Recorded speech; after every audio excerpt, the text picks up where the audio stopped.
ஆக்சுவலாக சொல்கிறோம் அந்த காலத்தில் தான் நல்லா படித்தாங்க அப்படிலாம் கிடையாது. இப்போ தான் பசங்க நல்லா படிக்கிறாங்க. இப்போ ஒரு பையன் கொண்டு ஒரு ப்ராப்ளத்தெல்லாம் சால்வ் பண்ணுறது ரொம்ப கஷ்டமாக இருக்குது. 6ஆம் கிளாஸ் படிக்கிற பையனுக்கு வந்து டியூஷன் எடுக்கிறதுலாம் இன்றைக்கி சாதாரண விஷயம்லாம் இல்லை. அப்பாக்கெல்லாம் அப்போ ரொம்ப சர்வசாதாரணமாக சொல்லி கொடுத்தாங்க. இப்போலாம் என் பொண்ணு அவள் புக்கு எடுத்துகிட்டு வந்தானாவே நான் தெரிச்சிருவேன். எனக்கு ஏதோ ஒரு வேலை இருக்குன்னு ஏதாவது சொல்லி, ஆனால் ஒன்று கூட நமக்கு தெரியல. உங்கள் நாலேஜை சரியான திசையில் தான் நீங்கள் செலுத்துகிறீர்களா என்பதான் இப்போ இருக்கக்கூடிய அறிவு. ஒரு ஒழுங்கமைக்கப்பட்ட கட்டமைப்புக்குள்ள வாழ்வதற்கு மீறி இருப்பது தான் சுதந்திரம் நான் நினைக்கிறேன். ஆக்சுவலாக அப்படி கிடையாது. எங்கே போனாலும் ஒரு சிஸ்டம் இருக்கும். வீடுனா அதுக்கு ஒரு சிஸ்டம் உண்டு. வாசலில் செருப்பு கலட்டணும், சாப்பிட்றதுக்கு மேலே கை கழுவணும், சாப்பிட்ட தட்டை எடுத்து வைக்கணும் அல்லது கழுவி வைக்கணும், ட்ரெஸ்ஸை வந்து இங்கே தான் போடணும், துவைக்கிறதும் இப்படி தான் பண்ணணும், ஒரு ஒழுங்கு இருக்குது. பள்ளிக்கூடம்னா ஒரு ஒழுங்கு இருக்குது, சமூகம்னா ஒரு ஒழுங்கு இருக்குது, ரோட்டில் என்ன இப்படி பண்ணக்கூடாது அப்படின்னு ஒரு ஒழுங்கு இருக்குது. நம்ம என்ன நினைக்கிறோம்னா எல்லா ஒழுங்குகளையும் மீறுவதற்கு பேர் சுதந்திரம் நினைக்கிறோம். அது நம்மளை வந்து கட்டுப்படுத்துது அப்படின்னு நினைக்கிறோம். ஒரு அலுவலக அதனால தான் நிறைய பேர் இந்த வார்த்தை அந்த ஷோலையுமே சொன்னாங்க, ஒருத்தனுக்கு கீழே வேலை பார்க்க நான் தயாரில்லை. இது என்ன தப்பு இருக்குது ஒருத்தருக்கு கீழே வேலை பார்க்குறது? அவரும் அப்படிதான் இருந்திருப்பார். அவர் பதவி உயர்வு பெற்று ஒரு மேல இடத்துக்கு போயிருப்பார். அப்போ வந்து ஒருத்தருக்கு கீழே வேலை பார்க்குறது மலினமானதாகவோ அல்லது ஒரு அமைப்புக்கு கீழே ஒரு ஒழுங்குக்கு கீழே கட்டமைக்கப்பட்ட விதிகளுக்கு கீழே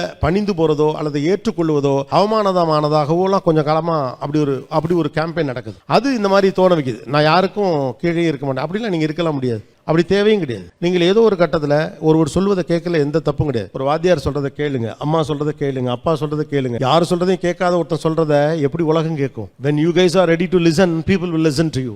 ஸோ இந்த குழப்பம் இருக்கிறதுனால தான் வந்து தொடர்ச்சியாக யாருடைய கட்டுப்பாட்டுக்குள்ளும் இல்லாத ஒரு வேலைக்கு போகணும்னு ட்ரை பண்ணுற ஒரு மனப்போக்கு கொஞ்சம் பேர்ட்டு இருக்கு. அந்த ஷோவில் வந்து அந்த பேசின சில பேருமே அது அந்த எண்ணிக்கை ரொம்ப அதிகம் இல்லைன்னா நான் நம்புறேன். அப்படிதான் இருக்கணும்னு ஆசைப்படுறேன். இல்லை பணமே தேவையில்லை அப்படின்னு சொல்லக்கூடிய அளவுக்கெல்லாம் நான் இன்னும் வளரல. அப்படிலாம் நான் சொல்ல மாட்டேன். பணம் வேணும், அது ஒரு போக்கு. அதாவது பணமே வேண்டாம்னு சொல்கிறவங்களாம் நிறைய பணம் வச்சுருக்காங்க. அதையும் நம்ம கவனிச்சுக்கணும். 24 மணி நேரம் நம்மளை உழைங்கன்னு சொல்கிறவங்க யாரும் 24 மணி நேரம் உழைக்கிறதுலாம் கிடையாது. அவங்களாம் சண்டே நிம்மதியாக தூங்குறாங்க, மத்தியானம் கரிசோறு சாப்பிட்றாங்க, வருஷத்துக்கு ஒரு தடவை ஃபாரின் போயிடுறாங்க, சந்தோஷமாக கால்ஃப் கிளப்பில் விளையாடிக்கிட்டு தான் இருக்காங்க. ஸோ பணமே வேண்டாம்னு சொல்லக்கூடிய அளவில் நம்ம வளர்ந்துருக்கோமா அப்படிங்கிறதுலாம் எனக்கு தெரியல. பணமே வேண்டாம் என்று சொல்லுவது தனிநபர் சம்பந்தப்பட்ட முடிவு. ஒன்று உங்களுக்கு அதிகமாக இருக்கிறது வேண்டாம்னு தோணும். எனக்குன்னா அதுவே வரலைங்கிறப்ப பணம் என்பது ஒரு முக்கியம் தான். ஆனால் படிப்பு வந்து பணத்தை மட்டுமே ஈட்டுவதற்கான முயற்சி நீங்க நம்ப ஆரம்பிச்சிட்டீங்கன்னா உங்களுக்கு படிப்பு மேல மரியாதை போயிடும். ஒன்று. ரெண்டாவது, வெறும் பணம் மட்டும் தான் அதுலேருந்து கிடைக்கும். அப்புறம் உங்களுக்கு சின்ன வயசுலாம் பெருசாலாம் ஒரு பெரிய இதெல்லாம் இருக்காது. நான் வந்து ஒரு 7,000 ரூபாய் சம்பாதிக்கிறப்ப என்னுடைய பெரிய டார்கெட்டே வந்து ஒரு 10,000 ரூபாய் சம்பாதிச்சு நான் சென்னைக்கு வரப்ப தான் நினைச்சேன் 10,000 ரூபாய் சம்பாதிக்கணும் லைஃப்ல அப்படின்னு. அந்த கனவை அந்த 10,000 ரூபாய் சம்பாரிச்சு நம்ம என்னென்னலாம் பண்ணணும், நம்ம அப்பெல்லாம் கனவு காணுவோம்ல, அது மாதிரி நான் அடிக்கடி கனவுலாம் காணுவேன். 10,000 ரூபாய் சம்பாரிச்சு என்ன பண்ணணும், அந்த கனவை நான் முழுசா காண்றதுக்குள்ளே எனக்கு 12,500 ரூபாய் சம்பளம் கொடுத்தாங்க.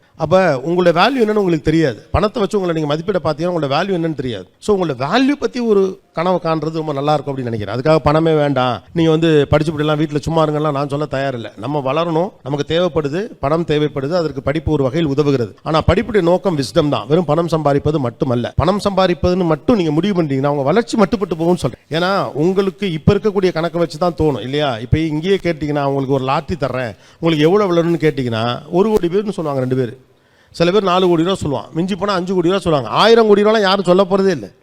100 கோடி ரூபா விழணும் அப்படின்னு யாராவது கேட்க போறோமா என்ன? அதெல்லாம் வேண்டாப்பா, நம்ம சிம்பிளா இருப்போம். 100 கோடி வச்சுக்கிட்டு என்ன பண்ணுறது நமக்கு தெரியாது. நமக்கு 1 கோடி ரூபானா நம்மகிட்ட ஒரு கணக்கு இருக்கு. 30 லட்ச ரூபா கணக்கு இருக்கு, அதை அடைச்சிருவோம். 30 சுடிதார், 30 பேண்ட் சட்டை. கல்யாணம் ஒன்று சிம்பிளாக நீட்டாக முடிச்சுட்டு 20 லட்ச ரூபாய் பேங்க்கில் ஃபிக்ஸட் டெபாசிட்டில் போட்டால் பேசாமல் இருக்கலாம். அவ்வளோதான். 1 லட்ச ரூபாய் கணக்கு வச்சுருக்கோம். அப்போ பணத்தை வச்சுருக்கப்ப கணக்கு வரும், விஸ்டம் வச்சுருக்கப்ப உங்கள் வேல்யூ வரும். உங்கள் வேல்யூ 100 கோடியாக இருக்கலாம், உங்கள் வேல்யூ 10,000 கோடியாக இருக்கலாம். உங்கள் வேல்யூ எல்லாருக்குமே ஆளுக்கு 1 கோடி சம்பாரிச்சு கொடுக்கக்கூடிய அளவு கெப்பாசிட்டி உள்ள ஆளாக நீங்கள் இருக்கலாம். அதனால தான் நான் என்ன சொல்கிறேன், பணத்தை நீங்கள் வந்து படிப்போட கனெக்ட் பண்ணாதீங்க. மற்றபடி பணம் வேணுங்கிறது இங்கே முக்கியம்தான்.